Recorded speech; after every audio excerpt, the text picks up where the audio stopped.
Before we start the story, I want you to plug in new earphones for better experience. Now let's continue. I've always been a bit of a night owl, especially when it comes to my passion, filmmaking. It's not just a career for me, it's an obsession.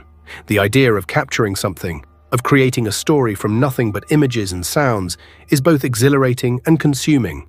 So when I found myself wandering through a dimly lit flea market one chilly Saturday evening, I wasn't surprised. The air was thick with the scent of old books, antique furniture, and forgotten treasures.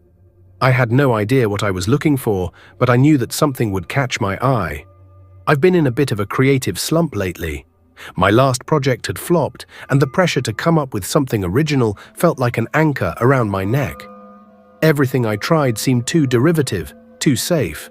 Horror, my favorite genre, had always been my escape, but lately even that was starting to feel stale.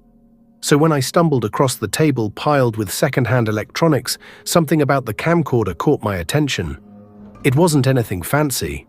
A bulky 90s-era model with the faded logo of a company I'd never heard of. The seller, a scruffy middle-aged man with a weathered face, looked up as I picked it up, dusting off a few years of neglect. "You into old-school cameras?" he asked, his voice raspy but friendly. "Yeah, I collect old equipment," I said, even though I wasn't sure I could call myself a collector. It was more of a hobby, a small way to connect with the history of filmmaking. The man grinned.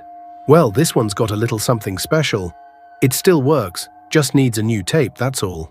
Found it in a box of junk a few weeks back." I examined the camera more closely, noticing the faint scratches on the casing and the lens that seemed to have seen better days. But there was something about it that intrigued me. It wasn't just the worn appearance, it felt familiar, like it belonged to some story I hadn't yet heard. "How much?" I asked, trying to hide my growing excitement. $50, he said. I hesitated. It was more than I'd usually spend on something like this, but I was desperate for inspiration. Desperate for a spark of creativity. "Deal," I said, handing him the cash. The man grinned wider as he shoved the camera into a plastic bag. I left the flea market with a sense of satisfaction, the camera swinging by my side. It felt like fate had led me there, like this camera was exactly what I needed. When I got home, I didn't waste any time. I set up in my tiny apartment, the smell of old books and stale coffee filling the air as I plugged the camera into my TV. I had no idea what kind of footage might be on it, but I knew it was going to be interesting.